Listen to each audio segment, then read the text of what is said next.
Double column cash book हम लोग कर रहे हैं। ये कितने मार्क्स के लिए आएगा? 10 मार्क्स के लिए। ऑलमोस्ट मोस्ट ऑफ कॉलेजेस वाले आपको ये क्वेश्चन पूछेंगे। और ये जो है डबल कॉलम कैश बुक, ये CBSE board, HSC board, IB board, ये सब बोर्ड में मोस्टली पूछा जाने वाला क्वेश्चन है डबल कॉलम कैश बुक। तो डबल कॉलम कैश बुक का फॉर्मेट जरा ध्यान देना।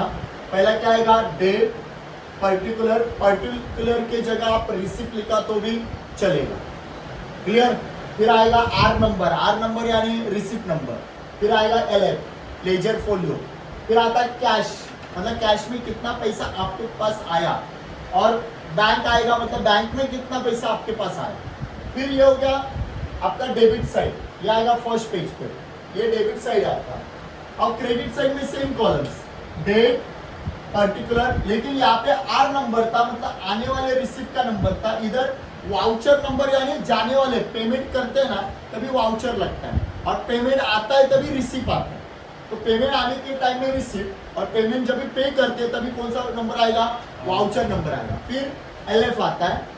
फिर कैश, मतलब कितना पैसा दिया वो कैश कॉलम में, और अगर चेक से दिया रहेगा तो बैंक कॉलम। चलो कुछ रूल्स में आपको सिखाता हूँ, वो इंपॉर्टेंट रूल्स है, उसके अकॉर्डिंग आपको ट्रांजेक्शन पोस्ट करने। तो पहला रूल, आपका पहला रूल है, अगर आपको कैश मिला, क्या मिला? कैश रिसीव्ड हुआ।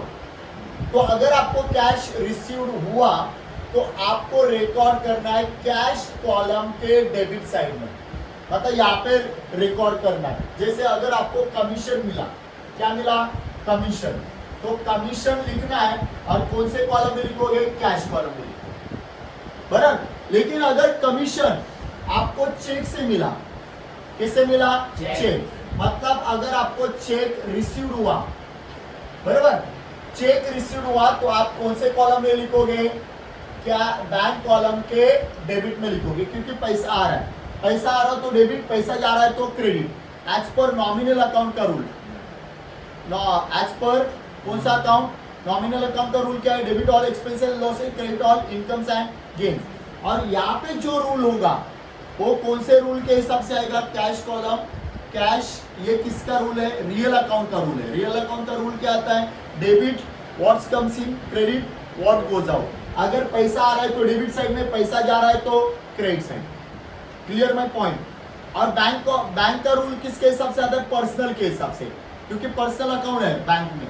तो पर्सनल अकाउंट का रूल क्या है? Debit the receiver, credit the giver, मतलब पैसा आ रहा है तो बैंक के कॉलम में, पैसा जा रहा है तो बैंक के कौन से कॉलम में आएगा? क्रेडिट कॉलम में। पैसा आ रहा है तो बैंक के डेबिट कॉलम में, पैसा जा रहा है तो बैंक के क्रेडिट कॉलम में।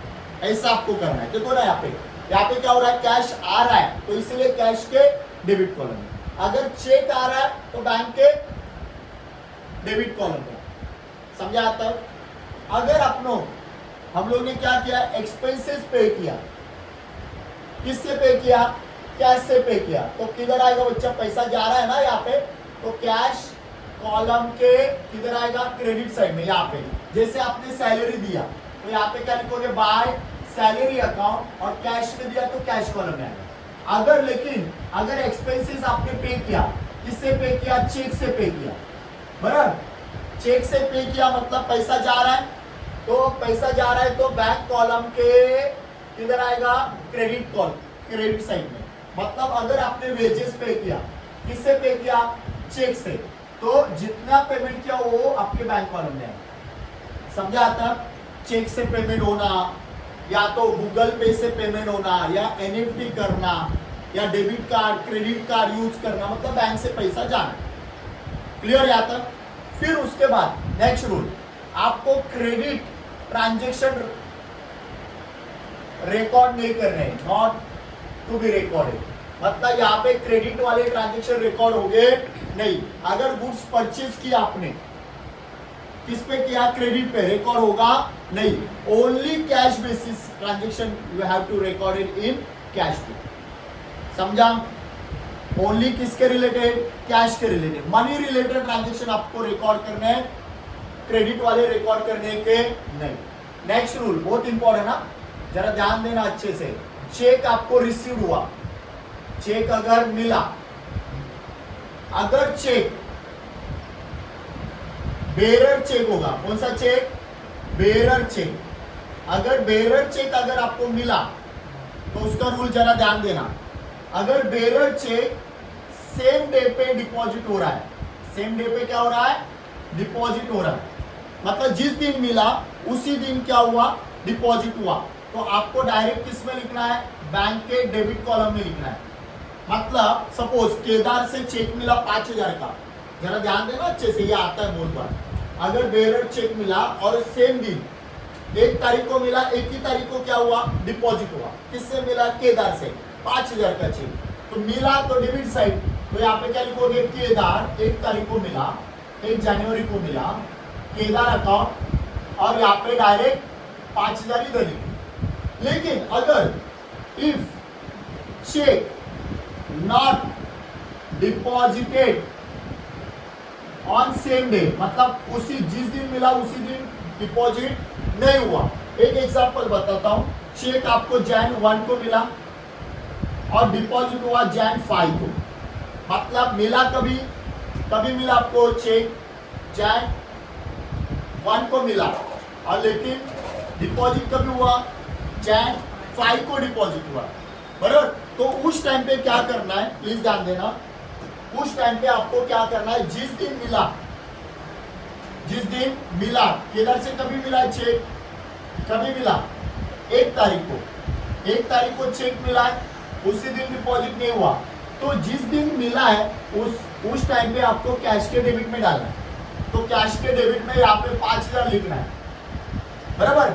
और जिस दिन वो डिपॉजिट होगा, कभी डिपॉजिट हो गया, डिपॉजिटेड कभी हुआ?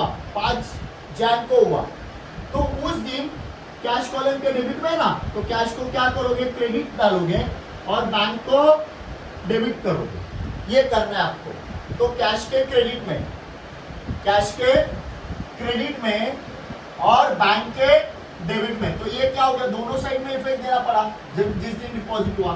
तो इसे बोलते हैं कॉन्ट्रा एंट्री। क्या बोलते हैं? Contra entry. किस दिन डिपॉजिट हुआ? जैन 5 को, तो यहाँ पे आएगा जैन 5, यहाँ पे आएगा जैन 5। तो ये कॉन्ट्रा एंट्री लिखना क्या है मालूम है क्या आपको? कैश के क्रेडिट में लिखा है और बैंक के डेबिट में लिखना उल्टा। इधर कैश के क्रेडिट में लिखा तो यहाँ पे क्या आएगा? बाय बैंक, और इधर बैंक के डेबिट में लिखा है तो टू क्या आएगा? कैश। क्लियर? तो फिर से समझाता हूं मैं। अगर आपको बेरर चेक मिला और उसी दिन डिपॉजिट हुआ तो डायरेक्ट क्या लिखने का? टू केदार लिख के डायरेक्ट बैंक में डाल दो। किसमें डाल दो? बैंक में। लेकिन अगर चेक मिला उसी दिन डिपॉजिट हुआ नहीं, कौन सा चेक? Bearer check. तो आपको क्या करना है? पहला वो चेक किसमें दिखाना है? कैश कॉलम के डेबिट में दिखाना है। देखो केदार से जैन को 1 को मिला 5, मैंने किधर लिखा? वो कैश कॉलम के डेबिट में लिखा। और जिस दिन वो क्या होगा? डिपॉजिट होगा, तो उस दिन क्या करोगे? कैश के क्रेडिट में करो। ये देखो इधर डेबिट था, क्रेडिट किया, और बैंक में डेबिट करो। और ये हो गया आपका कौन सा एंट्री? फिर कॉन्ट्रा एंट्री। कॉन्ट्रा एंट्री यानी दोनों साइड में इफेक्ट आता है, डेबिट में भी आता है, डेबिट में भी आता है और क्रेडिट में भी आता है। तो इधर किस में लिखा है? कैश कॉलम के क्रेडिट में, तो क्या लिखोगे? बाय बैंक, और इधर बैंक के डेबिट में लिखा है तो टू कैश, उल्टा लिखना। समझा? लेकिन अगर दूसरा चेक मिला, कौन सा चेक? चेक मिला आपको क्रॉस चेक। कौन सा चेक मिला? Cross cheque. उसका कुछ टेंशन मत लो, भले वो डिपॉजिट हो या नहीं हो, तो डायरेक्ट आपको वो चेक किधर लिखना है? बैंक के डेबिट में डालना है। सपोज मिस्टर तुषार से हम लोग को कौन सा चेक मिला? Cross check.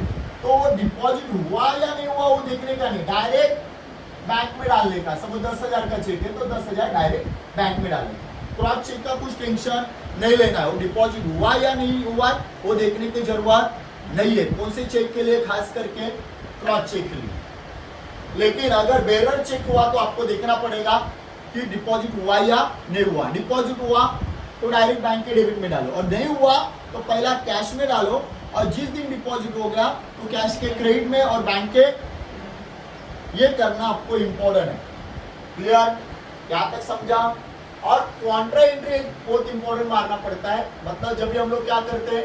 Deposited cash into bank, मतलब हम लोग क्या कर रहे हैं? बैंक में पैसा डाल रहे हैं, तो किस में पैसा आ रहा है और किससे जा रहा है? बैंक में पैसा आ रहा है, बराबर ना, डिपॉजिट हो रहा है ना बैंक में, तो बैंक के डेबिट में, और कैश से जा रहा है तो कैश के क्रेडिट में। जैसे 10,000 15,000 हम लोग ने बैंक में डाला, तो बैंक में 15,000 आया, बैंक में डेबिट में आया तो डेबिट, और कैश से 15,000 गया तो कैश के क्रेडिट में, तो बैंक में 15,000 आया और कैश से चला गया, तो ये कॉन्ट्रा एंट्री होगी, बराबर। लेकिन लिखना क्या है, इधर बैंक में लिखा है तो इधर क्या लिखोगे, कैश, और इधर कैश में लिखा है तो इधर क्या आएगा बच्चा, बैंक आएगा। उल्टा लिखना, पहला अमाउंट लिखो, फिर नाम लिखने के टाइम में उल्टा लिखो। फिर ये हो गया कौन सा, डिपॉजिट हुआ। अगर मैंने क्या किया, विड्रॉ किया, withdraw cash from bank, bank से पैसा निकाला, तो पैसा अपने पास आ रहा है तो कैश के डेबिट में, और बैंक से चला जा रहा है तो बैंक के क्रेडिट में। तो क्या करोगे, सपोज 8,000 का 8,000 हम लोग ने बैंक से निकाला, तो पैसा आ रहा है, 8,000 आया कैश में और बैंक से 8,000 चला गया, तो लिखते टाइम में उल्टा लिखना है। इधर लिखना है कॉन्ट्रा कॉन्ट्रा, इधर किस में डाला है, बैंक के क्रेडिट में डाला है, तो इधर क्या आएगा, बाय कैश, और इधर कैश के डेबिट में डाला तो इधर क्या आएगा, टू बैंक। तो आपको पहला इफेक्ट इसके हिसाब से करना है और लिखना है अपोजिट। इधर बैंक में डाला है, सॉरी कैश में डाला है तो इधर बैंक, और इधर किस में डाला है, बैंक में डाला है तो इधर आएगा। ये रूल्स है, ओके, रूल समझे, इसके अकॉर्डिंग आपको क्या करना है, सम करना है।